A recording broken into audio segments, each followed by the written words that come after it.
Hormuz നാവിക ഉപരോധം തുടർന്നാൽ തിരിച്ചടിക്കുമെന്ന് അമേരിക്കയ്ക്ക് മുന്നറിയിപ്പുമായി ഇറാൻ. ഹോർമുസിലെ നിയമവിരുദ്ധ പോലീസിംഗ് തുടർന്നാൽ യുഎസ് പടക്കപ്പലുകൾക്ക് നേരെ ഇറാൻ മിസൈൽ ആക്രമണം നടത്തുമെന്ന് മുന്നറിയിപ്പ് നൽകി. ഇസ്രായേൽ ലെബനൻ ചർച്ച നാളെ നടക്കുമെന്ന് ട്രംപ് അറിയിച്ചു. അതിനിടെ ട്രംപിന്റെ യുദ്ധാധികാരം കുറയ്ക്കാൻ ലക്ഷ്യമിട്ട് യുഎസ് സെനറ്റിൽ ഡെമോക്രാറ്റ് പ്രതിനിധി കൊണ്ടുവന്ന പ്രമേയം 47-നെതിരെ 52 വോട്ടുകൾക്ക് പരാജയപ്പെട്ടു. റഷ്യയിൽ നിന്ന് ക്രൂഡ് ഓയിൽ വാങ്ങുന്നതിനായി ഇന്ത്യൻ റിഫൈനറികൾക്ക് അനുവദിച്ചിരുന്ന താൽക്കാലിക ഇളവ് ഇനി പുതുക്കില്ലെന്ന് American treasury secretary Scott Bessent അറിയിച്ചു. MCA നാസർ വിവരങ്ങൾ നൽകും. നാസർ, ഹോർമുസിലെ നാവിക ഉപരോധം തുടരുന്നു. അതിനിടെ ഇന്ത്യക്ക് കൂടി തിരിച്ചടിയാവുന്ന ഒരു നീക്കം എന്ന് പറയുന്നത്, നേരത്തെ ഇന്ത്യക്ക് റഷ്യയിൽ നിന്ന് ഓയിൽ വാങ്ങിക്കാൻ വേണ്ടി ഒരു താൽക്കാലിക ഇളവ് യുദ്ധത്തിന്റെ പശ്ചാത്തലത്തിൽ അമേരിക്ക നൽകിയിരുന്നു. പക്ഷേ അത് റദ്ദാക്കുമ്പോൾ ഹോർമുസ് വഴി കടന്നുവരിക ദുഷ്കരവുമാകുമ്പോൾ ഇന്ത്യ കൂടി ഇതിന്റെ ഒരു വലിയ പ്രതിസന്ധിയിലേക്ക് അകപ്പെടുകയാണോ യുദ്ധാനന്തരം?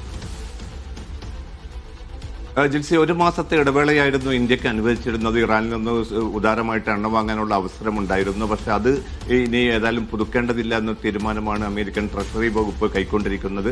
ആ വിവരം ഔദ്യോഗികമായി തന്നെ ഇന്ത്യയെ അമേരിക്ക അറിയിക്കുകയും ചെയ്തിട്ടുണ്ട്. പക്ഷേ വളരെ ശക്തമായിട്ടുള്ള ഊർജിതമായിട്ടുള്ള നയതന്ത്ര നീക്കങ്ങൾ മുന്നോട്ട് പോവുകയാണ്. രണ്ടാം വട്ട ചർച്ചയ്ക്ക് ഇസ്ലാമാബാദ് തന്നെ വേദിയാകുമെന്ന് വൈറ്റ് ഹൌസ് അറിയിച്ചിട്ടുണ്ട്. പക്ഷെ എപ്പോഴായിരിക്കും, ഏത് ദിവസത്തിലും സമയത്തിലുമായിരിക്കും ചർച്ച നടക്കുക എന്ന കാര്യത്തിൽ ഇപ്പോഴും ചർച്ച തുടരുകയാണ്. കാരണം പാകിസ്ഥാന്റെ സൈനിക മേധാവി തെഹ്റാനിലെത്തി ഇറാൻ വിദേശകാര്യമന്ത്രിയുമായിട്ട് വളരെ വിശദമായിട്ടുള്ള ചർച്ച നടത്തിയിരുന്നു. അതോടൊപ്പം തന്നെ നാളെ ലബനാനും ഇസ്രായേലും തമ്മിലുള്ള ഒരു ഉന്നതതല കൂടിക്കാഴ്ച കൂടി നടക്കാൻ പോകുന്നതായിട്ട് അമേരിക്കൻ പ്രസിഡന്റ് ട്രംപ് അറിയിച്ചിട്ടുണ്ട്. മിക്കവാറും ലബനാനിലെ വെടിനിർത്തൽ സംബന്ധിച്ച ഔദ്യോഗികമായിട്ടുള്ള പ്രഖ്യാപനം നാളെ ഉണ്ടാകുമെന്ന സൂചന ഇതോടുകൂടി ശക്തിപ്പെടുകയാണ്.